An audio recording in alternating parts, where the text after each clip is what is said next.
Bueno, amics, potser ho heu vist per Instagram, però ens mudem. Jo que volia unes setmanes de tranquil·litat i rutina i ens ha arribat l'oportunitat de mudar-nos, així que s'ha acabat aquesta tornada a la rutina. La veritat és que una mudança és una ocasió perfecta per llançar coses, per organitzar, per adonar-te que hi ha moltes coses que no fas servir que segurament t'estan agafant espai. Així que el vídeo d'avui tornarà a ser una mica minimalista. El vídeo d'avui seran com 5 o 6 consells per treure coses de casa teva, per fer una mica de neteja, per aprofitar aquesta mudança. Bueno, tinc moltes caixes a fer, així que comencem. El primer que farem abans de fer caixes és mirar una mica els mobles que tindrem al pis nou i que hem de comprar, perquè hi ha mobles d'aquí que no ens podem endur.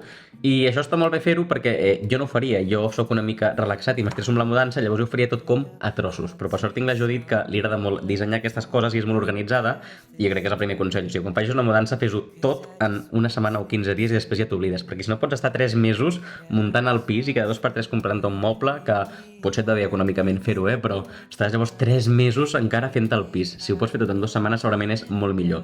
Jo tinc la sort que la Judit m'ajuda molt amb això, llavors ara mirarem justament de les propostes que té la Judit, escollirem i a partir d'aquí podem fer les caixes amb les coses. Not ever wishing on a star that galaxies won't make you change your heart, won't make it any easier for me to stop dreaming about you. So I've been getting bags under my eyes, 'cause I've been staying up too late at night, just writing all my feelings out on this page. Bueno, són les 6 de la tarda, encara no hem fet ni una caixa, però és que ens hem allargat a mirar mobles, després anat al gimnàs, etc. I ara començaré recollint coses, començarem per la roba, i el primer consell que aplicarem avui és que si hi ha qualsevol cosa que en un any no he fet servir, ho llenço, fora. O sigui, hem tingut 365 dies, una volta sencera al sol, i si ha passat totes les estacions de l'any, totes les festivitats, totes les ocasions que et podries posar una cosa i no ho he fet servir, ja sigui roba o qualsevol altra cosa, ho llançaré. O sigui, no té cap sentit guardar-m'ho perquè no. Llavors, crec que serà el primer. Comencem la roba ja tant d'hivern com d'estiu, posar-ho en bosses i tot allò que vagi veient i dic, això per què ho tinc? I això, si no m'ho he posat en tot l'any, doncs fora. Doncs a por ello.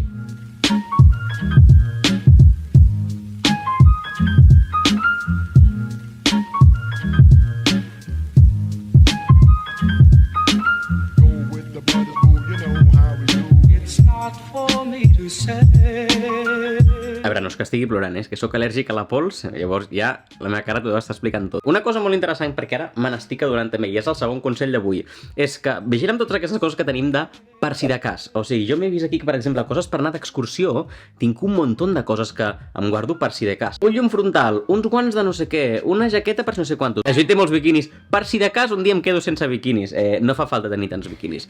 No, la qüestió és aquesta, que hi ha moltes coses que tenim per si de cas, que per aquests casos de si de cas, segurament li pots preguntar a un amic, a un veí, a un familiar, oye, que me'n vaig d'excursió un dia a la muntanya, no tindràs un frontal que em puguis deixar? Perquè aquestes coses que tothom les fa servir 3 cops a l'any. Llavors ara m'ho estava preguntant, això que tinc aquí és un per si de cas prou justificable perquè se'n vagi al nou pis o puc posar la bossa de coses per donar coses que ja no ens quedarem?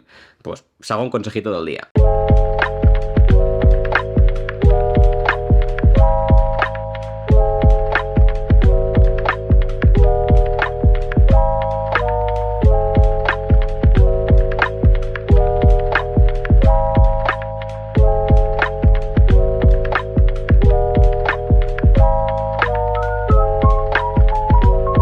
He començat ja a recollir la roba més de vestir del dia a dia i ha sigut bastant fàcil perquè comentava en el meu vídeo de recent sobre l'armari minimalista que ja fa temps vaig arribar a una conclusió, que és que jo podia tenir moltes samarretes o moltes camises, però al final, si sempre hi havia una que m'agradava molt i estava disponible, me la posava. I llavors vaig simplificar el meu armari un muntó, i per això vesteixo amb samarretes blanques, un parell de colors més, un parell de pantalons. Ha sigut molt senzill, aquí no m'he hagut de preguntar gaires coses si sí o si no. En aquest cas era molt senzill, però bueno, crec que ja és el tercer, m'estic perdent el compte ja, però crec que és el tercer consell d'avui. En aquests moments on tens tanta varietat de coses i estàs guardant, sempre penses, si haguessis de fer un tier list, no, de les teves samarretes, del top 1 a la desena que menys et poses, segurament les últimes te les pots treure. Segur que hi ha 3, 4, 5 peces de roba que t'agrada molt que si estan netes te les poses. Doncs aposta per aquelles i les altres al balcó.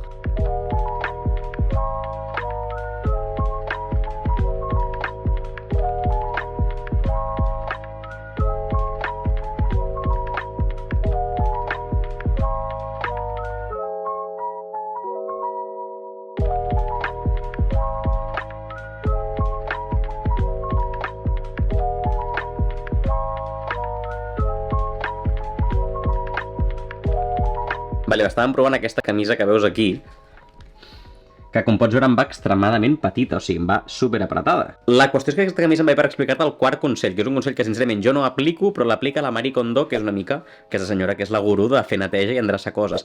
I diu que és que si hi ha una cosa que realment no vols llançar perquè té un valor sentimental, que t'acomiadis d'aquesta cosa i que reconeguis que m'has portat molta felicitat, m'ho he passat molt bé amb tu i que li diguis però gràcies, però ara ja no et vull més a la meva vida, llavors adeu, i no sé si li has de fer un funeral o alguna cosa, però bueno, aquest procés no d'acomiadar-se d'una peça. M'ha fet gràcia perquè aquesta camisa no sé, me l'he posat molt, tinc la sensació, quan me la vaig comprar em quedava molt bé, estava molt content amb aquesta camisa, i ara avui també estic molt content de que ja no me la pugui posar perquè estic tan fort i tan gros. Jo no m'acomiadaré d'aquesta camisa, no cal tanta connexió emocional amb una peça de roba, però hi ha gent que sí, llavors si això et passa, doncs mira, quart consell d'avui, acomiada't de les coses, i res més, em trobaré aquesta camisa que m'està apretant molt, però un altre consell que et dono avui. Seguim, anem a molt bon ritme, què portem, Judit? Una hora fent caixes, hora i mitja, tenim tota la casa, pates arriba, no sé com es diria en català, però anem molt bé, anem molt bé. Oi que sí, Judit?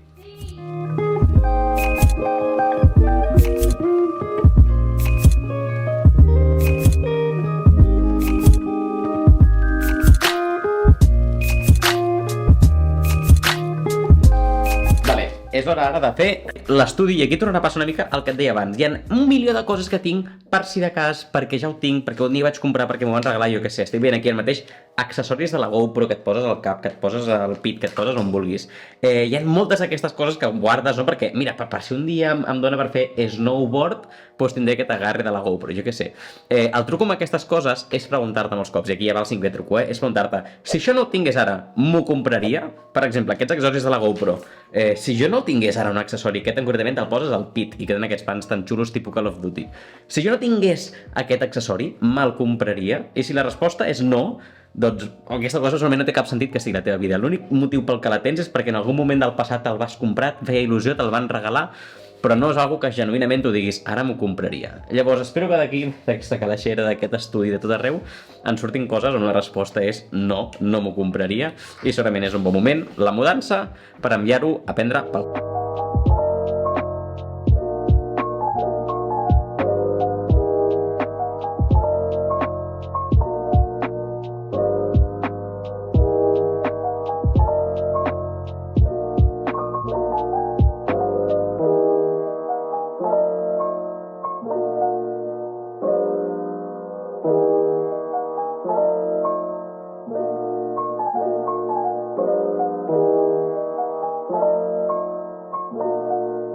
Bueno, com pots veure, queden cada cop menys coses ja a l'estudi.